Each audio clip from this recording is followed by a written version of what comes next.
Coucou tout le monde, j'espère que vous allez bien. Donc re-bienvenue à tous et à toutes sur ma chaîne Marcelina Sarah. Bienvenue à toutes les nouvelles personnes.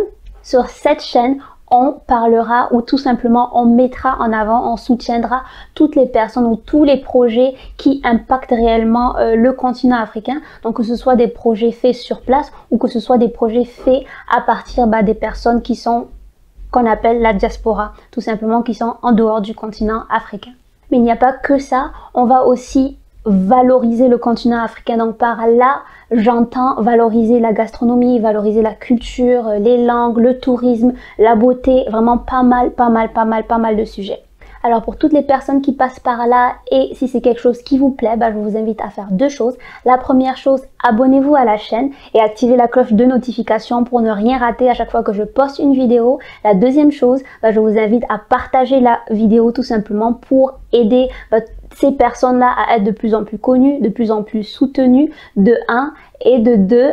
Tout simplement à mettre en avant tout ce qu'il y a à valoriser sur le continent africain, tout simplement. Je suis particulièrement contente aujourd'hui parce que j'aurai pour la première fois sur ma chaîne une femme. Donc elle s'appelle Aram Niang et elle est ingénieure en agroalimentaire. Aram Niang est la cofondatrice de la marque Smile, elle est sénégalaise et elle est basée à Dakar. Aram Niang est ingénieure agroalimentaire et elle évolue dans son domaine en tant qu'entrepreneur dans la valorisation des produits locaux. Elle croit aux potentialités africaines dans tous les domaines, notamment dans l'agriculture, et elle est fan et elle est promotrice du Made in Africa valorisé à l'international. Je suis vraiment contente d'avoir Aram sur cette chaîne aujourd'hui parce que c'est une connaissance. On a fait le collège ensemble à Dakar au Sénégal. Du coup, sans plus tarder, je vous laisse donc regarder l'entretien. N'hésitez pas à regarder en barre de description pour avoir tous les liens nécessaires. N'oubliez pas de laisser des likes, un pouce bleu, c'est gratuit et ça fait plaisir.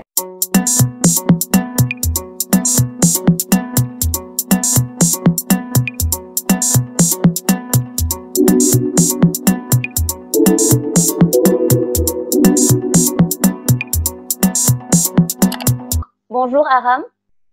Bonjour Sarah. Merci beaucoup d'avoir accepté d'être sur la chaîne Marcelina Sarah. Donc Aram est la cofondatrice de la marque Smile qui opère dans le domaine de l'agroalimentaire. Du coup Aram, comment est-ce que t'es venue l'idée de commencer ce projet? Ou je vais peut-être dire que c'était peut-être une suite logique vu ton parcours académique tout simplement. Donc comment est-ce que c'était déjà quelque chose de programmé, donc de suivre ces études-là dans le domaine de l'agroalimentaire et de poursuivre dans ce domaine, donc d'entreprendre dans ce domaine, ou bien est-ce que les choses se sont faites au fur et à mesure? En fait, pour l'agroalimentaire, au début, je ne m'y connaissais pas beaucoup quand j'ai eu mon bac. Donc, je me suis renseignée sur différents domaines. Et vu que j'étais vraiment fan de tout ce qui est préparation de recettes, pâtisserie de base, c'est ça qui m'a fait plus entrer dans l'agroalimentaire. Et je me souviens, mon dernier jour, pardon, je me souviens ma dernière année au bac, on nous avait présenté, les écoles étaient venues nous présenter les formations en agroalimentaire. Et c'est là que j'ai découvert cette branche. Donc, par la suite, j'ai intégré l'institution Saint-Jean-Baptiste de Dakar avec un BTS en industrie agroalimentaire. Et dans ce cadre-là, j'ai pu voir toute la portée que peut avoir l'agroalimentaire, la valorisation des produits locaux. Et donc, c'est à ce stade-là que j'ai eu envie, je me suis dit que un jour ou l'autre, je voudrais bien mettre en place une start-up qui puisse permettre la valorisation des produits locaux. À ce stade, je ne savais pas encore dans quel domaine je serais, mais c'était quelque chose qui se mûrissait petit à petit dans ma tête. D'accord, je vois. Du coup, en fonction des opportunités qui se sont présentées à toi, tu as continué, donc si j'ai bien compris, tes études en France, c'est ça? C'est ça. Donc, quand j'ai fait mon bac, du coup, comme je disais, j'ai fait 2 ans de BTS en industrie agroalimentaire à Dakar. Et par la suite, je suis partie en France où j'ai intégré une école d'ingénieur en industrie agroalimentaire avec une spécialisation pardon, pour les pays du Sud. Donc, on entend pays du Sud pour tous les pays en voie de développement. Donc, c'était à Super Group Montpellier. Et je pense que ce cursus-là m'a beaucoup poussée justement à entreprendre derrière parce que on avait la possibilité de pouvoir utiliser des matières premières qui sont typiquement de l'Afrique. Donc, bien qu'étant en France, on utilisait des produits comme la poudre de baobab, l'igname, le bissap pendant nos travaux pratiques. Et donc, à la suite, j'ai intégré Danone en France toujours pendant 1 an et demi, où j'ai travaillé dans le département recherche et développement pour les céréales infantiles pour bébés. Et donc, c'était toujours dans ce cursus de valorisation des produits africains. Et par la suite, avec des collègues qui avaient fait le même cursus que moi, on a commencé à parler des opportunités qu'on pourrait créer en Afrique. Et c'est de là qu'a germé l'idée de Smile. D'accord. En tout cas, c'est très intéressant. Mais avant de continuer avec mes questions, je voulais juste te demander par rapport à ton expérience, donc par rapport à tes études et jusqu'à maintenant, est-ce que tu as eu la chance de rencontrer beaucoup, pas seulement que des Sénégalais, mais des personnes d'autres pays du continent africain dans cette branche, au fait, qui suivaient ces formations dans l'agroalimentaire? Dans l'agroalimentaire, je dirais ce serait pendant mon cursus à Montpellier. Donc, il y avait pas mal de différentes nationalités, à la fois françaises, africaines et des tropiques. Donc, on avait vraiment une panoplie niveau diversité de différents secteurs dans l'agroalimentaire qui travaillaient dans ça.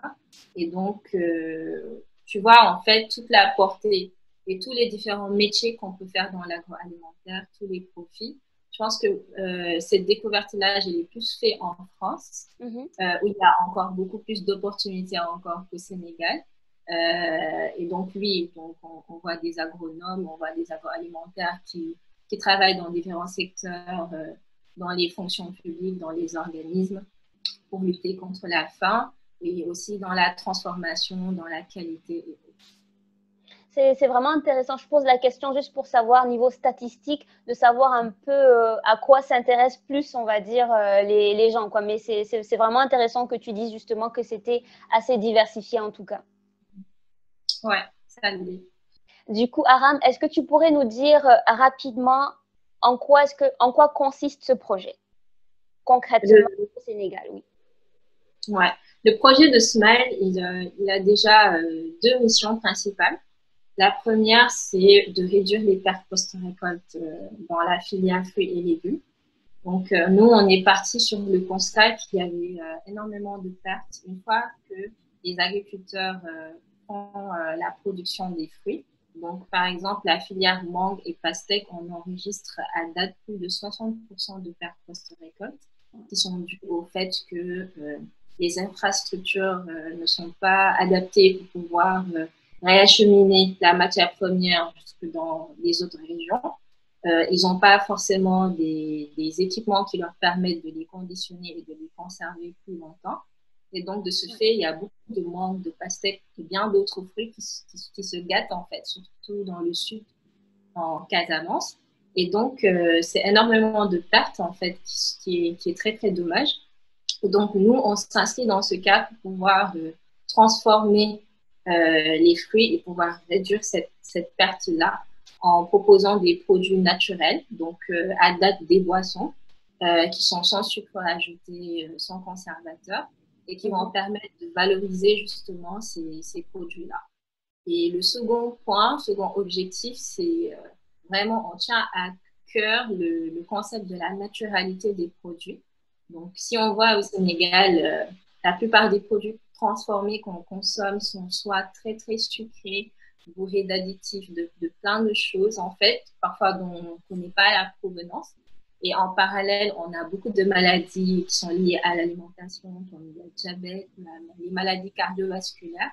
Donc, dans ce sens, on aimerait pouvoir vraiment que les gens se réhabituent au naturel. Donc, manger des choses qui soient sans sucre ajouté, ça ne veut pas dire que ce n'est pas sucré, ça ne veut pas dire que ça n'a pas de goût. Donc, c'est justement leur faire connaître ces concepts d'alimentation saine. Et donc, c'est vraiment ces 2 piliers, réduction post-récolte, valorisation des produits du terroir versus aller sur une alimentation beaucoup plus saine et locale.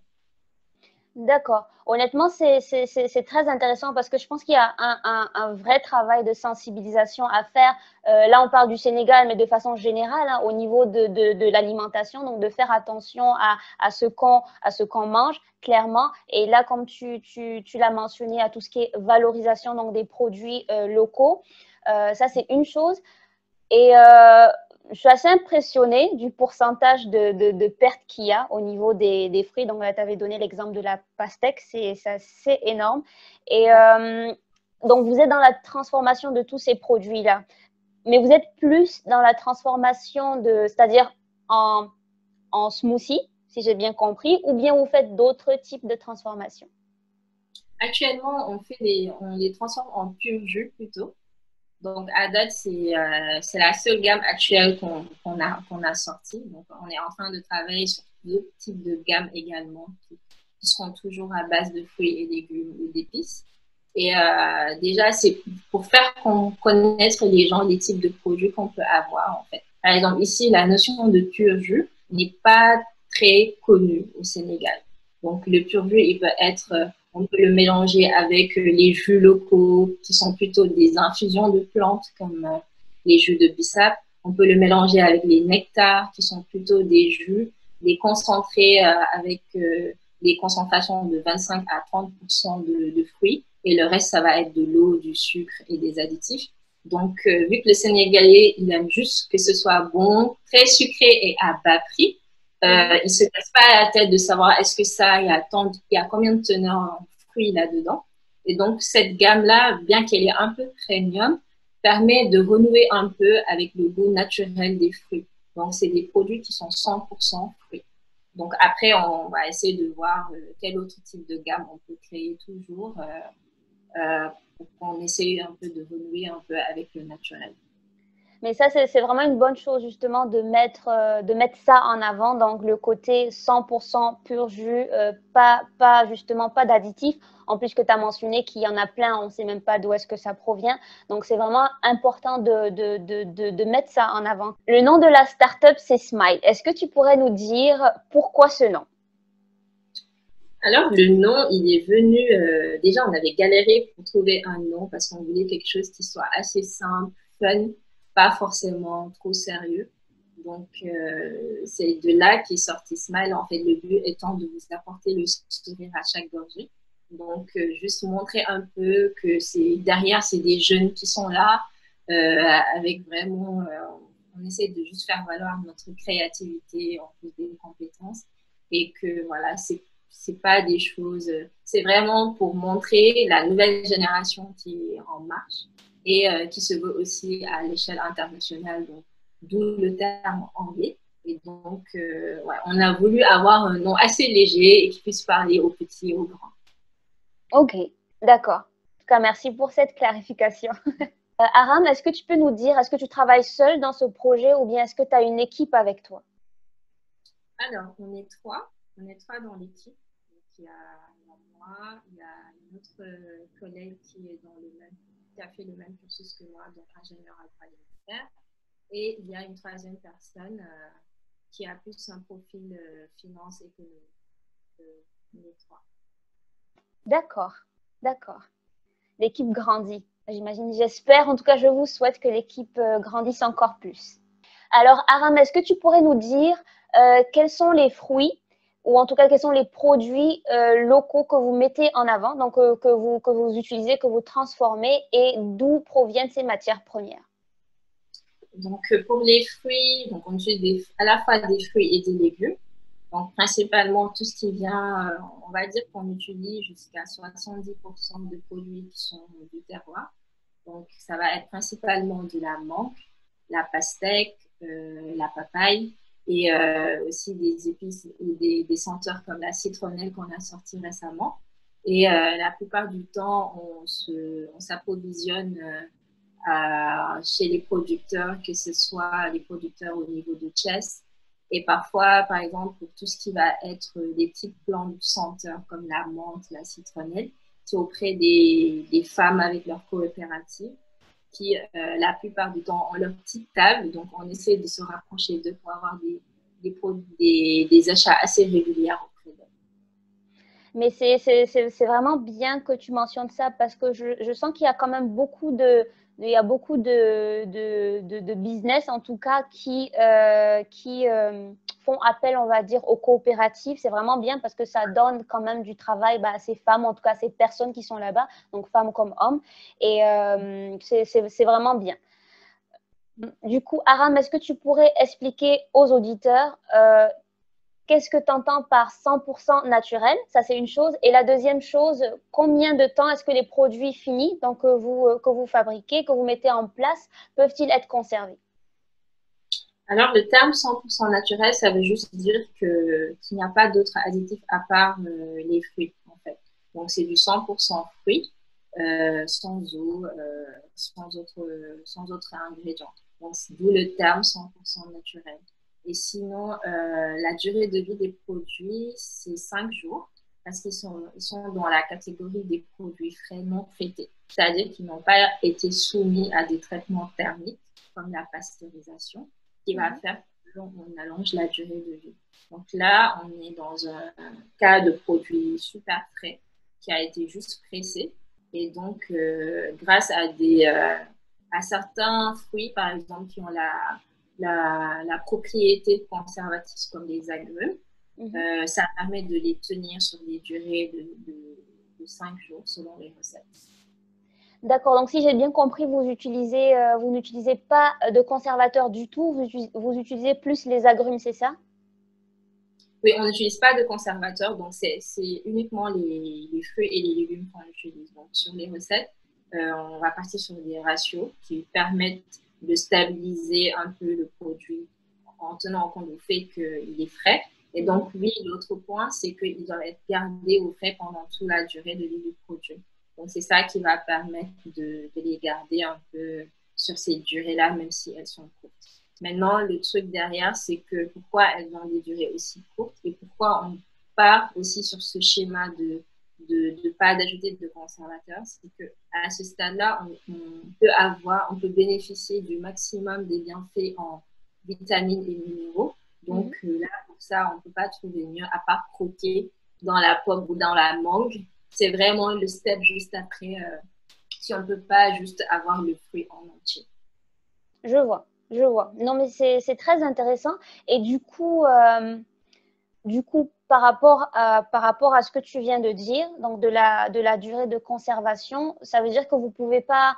Enfin, après, ça dépend. Ça dépend. Où est-ce qu'on peut trouver vos produits déjà? Et est-ce que vous produisez déjà en grande quantité ou pas? Surtout que ce sont des produits frais, donc j'imagine il faut être assez délicat, en fait. Là, actuellement, on fonctionne essentiellement par livraison, donc en B2C. Donc là, les personnes, on peut faire des livraisons immédiates selon le stock. Et sinon, si le stock est fini, on le fait sur commande. Donc en gardant bien la chaîne de froid. Sinon, il y a des collaborations qu'on peut faire aussi, mais il y a toujours un regard qu'on fait avec la personne avec laquelle on collabore pour que derrière eux aussi respectent la chaîne de froid. D'accord, d'accord, je vois. Non, merci beaucoup en tout cas pour ces clarifications très intéressantes tout ça.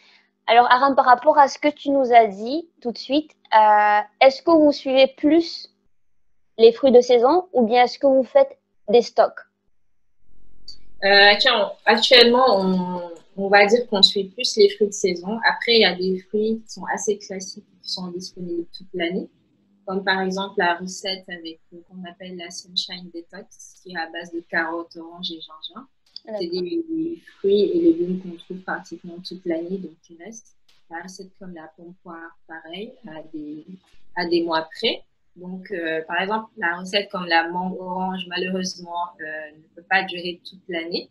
Donc, et certaines recettes, justement, ne seront pas disponibles toute l'année, mais on s'arrange toujours à garder un certain type, par exemple, avoir au moins 4 différents parfums en suivant aussi la saisonnalité. Donc, par exemple, actuellement, on a la pastèque. Donc, on a des jus de pastèque, pommes et menthe, qui sont des nouvelles recettes qu'on a sorties avec l'arrivée de la pastèque, et ainsi de suite. Donc, on regarde de très près la saisonnalité des fruits. On essaie aussi d'apporter de la diversité au cours des saisons. D'accord. Pourra, si on peut revaloriser en fait toute la chaîne, parce que parfois tu as le noyau de la mangue que tu peux revaloriser en beurre de mangue ou bien le revaloriser en termes d'énergie. En fait, c'est des formes de revalorisation où tu arrives à vraiment, ce qu'on va dire, valoriser les sous-produits ou les coproduits qui vont faire que tu rends vraiment optimal ta production. Mais ça demande que tu grandisses un peu plus pour pouvoir avoir vraiment une chaîne assez carrée de ça. Mais c'est un des projets à long terme justement qu'on a. Comme ça, la production de déchets est vraiment réduite sur le plan environnemental. Non, mais clairement, maintenant que tu mentionnes, c'est vrai qu'au début, c'est un peu difficile, mais je pense, enfin, je vous le souhaite en tout cas, j'espère que tout aille bien après.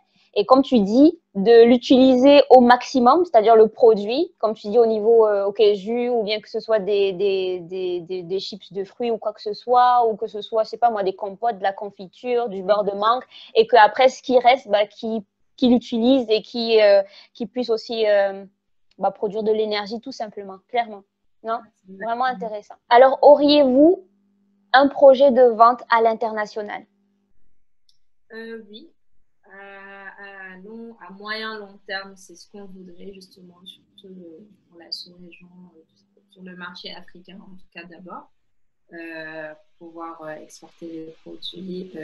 Donc oui, on y pense beaucoup. Et donc, je pense que la demande, elle est là, que ce soit au Sénégal ou dans les autres pays d'Afrique. Et on a à peu près les mêmes types de façons de consommation. Donc, je pense, moi, je suis très ouvert à des synergies entre pays. Et donc, oui, c'est vraiment un projet qu'on pourrait penser à mettre en place. D'accord. En tout cas, j'espère que ça va vite arriver parce que moi, j'attends quand même de pouvoir goûter les produits, là, Aram. Oui. Je me rappelle, après avoir déjà donc parlé en off caméra des obstacles, des problèmes que vous rencontrez, notamment avec l'exemple que tu m'avais donné sur le packaging. Avant de répondre aux obstacles rencontrés, est-ce que tu pourrais nous dire un peu quel genre de packaging est-ce que vous adoptez? Actuellement, on est parti sur du verre. Donc, notre packaging principal, c'est le verre qu'on essaie de recycler auprès des consommateurs. Et déjà, c'est un emballage qui est assez compliqué à avoir parce qu'il n'est pas produit au Sénégal et il est limite très difficile à trouver même sur le marché africain, en tout cas avec le type de design qu'on veut. Donc, de grosso modo, c'est ça qu'on utilise. Et après, l'emballage en tant que tel, c'est vraiment une problématique au Sénégal, pour ne pas dire en Afrique de manière générale. D'accord. Et sinon, est-ce que vous rencontrez aussi d'autres obstacles à part celui-là? D'autres obstacles, on va dire, en tant que start-up entrepreneur, on va dire la recherche de financement, parce que c'est quelque chose qui est assez compliqué. Et je pense qu'il y a pas mal d'initiatives qui ont été faites localement, mais en tout cas, pour mon expérience personnelle, le suivi ou vraiment, au final, on ne les voit pas en fait, vraiment concrètement.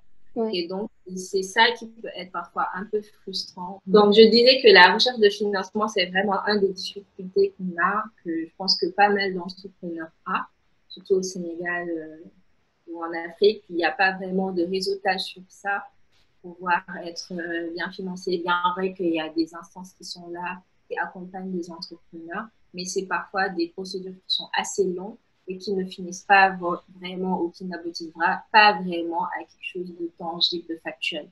Donc, à date, moi, je dirais que principalement, c'est la recherche de financement et l'emballage. En tout cas, merci d'avoir partagé ça avec nous. Donc là, je vais m'adresser à mes auditeurs. Donc j'espère qu'ils ont bien pris ça en compte et que j'imagine que les réalités, enfin, sur le terrain sont différentes, clairement, chez nous, et que ça peut dissuader, on va dire, plus d'une personne hein, à continuer tout simplement dans son projet. Et en tout cas pour ceux qui passent par là, et je trouve que c'est une très très belle initiative. Donc s'il y a moyen de faire quelque chose de façon directe ou indirecte, donc tous ces moyens-là sont les bienvenus. Et la deuxième chose, donc comme vous avez entendu Aram, c'est assez dur de trouver donc tout ce qui est emballage en verre. Donc je pense que il y a des gens qui sont assez doués de leurs mains. Je pense qu'il y a matière à faire, il y a de quoi faire tout simplement, c'est-à-dire il y a de quoi produire justement ce dont on a besoin sur place. Clairement, il y a de quoi faire, ça c'est sûr. Donc, Et même pour ajouter l'emballage en termes généraux, même en dehors du verre, les emballages plastiques, on pas contre en fait. C'est juste que on a différents types d'emballages qui ne passent pas forcément. Et à date, ici au Sénégal, on retrouve que des emballages qui sont très très légers et qui vont pas tenir en fait pour certaines. Par exemple, si on traite le produit ou autre, ils sont pas assez costauds et niveau design aussi, c'est pas vraiment esthétique, ça n'a pas vraiment de l'attractivité pour le consommateur. Bon, au final, on se retrouve toujours à devoir importer en Chine ou dans d'autres pays. Là aussi, c'est un projet, c'est une opportunité de business en soi quoi, pour les personnes qui seraient intéressées tout simplement. Carrément. Okay. Bah, merci d'avoir partagé ça avec nous, Aram. Merci à toi. Du coup, en cette période de pandémie, est-ce que tu pourrais nous dire quel est l'impact du Covid-19 sur le bon fonctionnement de votre projet? L'impact majeur, je vais dire, c'est sur la logistique. Parce que par exemple, encore une fois, on en revient à la question de l'emballage. Parce que du coup, le Covid nous a trouvé à un moment où on était presque en rupture des bouteilles qui viennent de la Chine. Et du coup, après, il y a eu la fermeture des frontières. Donc, il y a eu, par exemple, le grand format qu'on avait de base qui était en rupture de stock. Donc, on a dû se réadapter et fournir justement aucun format unique. Et donc là, justement, c'est un peu des contraintes que tu as et que tu dois après trouver des moyens de vite se réadapter par rapport aux consommateurs. Donc, techniquement, je pense que plus d'ordre logistique que ça a impacté le business. Je vois, je vois. C'est vrai que avec cette pandémie, ça nous a fait réaliser à quel point on dépendait, en tout cas, de certains pays ou de certaines personnes, clairement, et que pour certaines personnes, pour certains business, ça les a, mais vraiment, vraiment, vraiment bloqués. Oui, ça casse parce que imagine si on était en rupture dans tous les formats, du coup on peut plus produire techniquement, même si on a la matière première et tout, c'est l'emballage, le contenant au final, donc tu te retrouves carrément bloqué. Donc c'est vraiment des risques qui sont assez grands, d'où l'intérêt de devoir produire localement certaines choses, surtout des choses qui sont si dépendantes des business des gens en fait. Oui, au moins avoir une alternative, quoi, clairement. Avoir une alternative à ça. Du coup, Aram, voilà, je pense qu'on a fait le tour. Je ne sais pas si mes auditeurs ont d'autres questions. En tout cas, n'hésitez vraiment pas à poser des questions donc, en commentaire, tout simplement, ou bien de contacter Aram, donc Smile, l'équipe Smile directement. Et pour ça, je vais demander à Aram comment est-ce qu'on peut vous contacter ou en tout cas sur quelle plateforme aussi êtes-vous présent? Donc oui, on est disponible sur les réseaux Instagram, Twitter, Facebook et LinkedIn sous l'identifiant Drink a Smile, bois un sourire. Et sinon, au téléphone, et c'est marqué aussi dans les différentes pages, au 78, 106, 68, 68. Sinon, via les pages, on est assez disponible là-bas. D'accord, ne vous en faites pas, je vais tout mettre, hein, je vais mettre les liens en barre d'infos, donc vous pouvez avoir accès à ça directement au niveau de la barre de description. Du coup, Aram, je sais pas si tu veux dire quelque chose, donc un mot pour la fin. D'abord, merci Sarah pour l'invitation, que je trouve que c'est top comme projet, assez diversifié, qui change un peu les choses et qui apporte un peu ta petite valeur ajoutée auprès des gens. Donc, je trouve que c'est très bien. Sinon, à tous ceux, je dirais, qui veulent entreprendre au Sénégal, que ce soit dans l'agroalimentaire ou dans d'autres domaines, je leur dirais juste de croire en ce qu'ils veulent faire, de se renseigner dedans, de se former dedans et de se donner en fait à fond en fait. Parce qu'au final, la passion, moi, je pense que c'est qui fait vivre les choses en fait. Donc, n'ayez pas peur non plus de vous lancer. Essayez au moins vous l'aurez fait. Et après, ce sera toujours de l'expérience. Oui. Non, mais clairement. En tout cas, merci beaucoup pour ces conseils. Merci à toi d'avoir accepté l'invitation et d'avoir accepté de partager tout ça avec nous. Et je te souhaite à toi et à toute ton équipe un franc succès. Donc, j'espère que les choses, on va dire, vont être de plus en plus faciles hein, au fur et à mesure. Et très belle initiative de votre part, honnêtement. Et j'espère vous voir bientôt. J'espère goûter à tout ça bientôt. De toute façon, je te fais signe dès que je suis sur Dakar. Merci beaucoup, Aram. Ouais, Inch'Allah. Merci à toi. Merci d'avoir regardé la vidéo jusqu'à la fin. J'espère que ça vous a plu. Donc, comme je vous ai dit, n'hésitez pas donc à laisser un pouce bleu. N'hésitez pas à vous abonner, à activer la cloche de notification pour ne rien rater. Et surtout, n'oubliez pas de partager. J'ai vraiment hâte de voir vos commentaires, de voir ce que vous en pensez, de voir tout simplement vos questions ou bien tout ce que vous pouvez apporter à ce sujet. Du coup, vous connaissez la chanson. N'oubliez pas de vous abonner à mon compte Instagram. Donc, je vais le mettre quelque part par là. Et c'est vraiment là où je suis la plus active. C'est là où je vais partager avec vous beaucoup plus de choses. C'est là où je vais vous donner ou bien tout simplement répondre à toutes les questions que je reçois souvent. Donc, n'hésitez vraiment pas. Sur ce, je vous dis à très bientôt pour une nouvelle vidéo. Prenez soin de vous. Bye bye.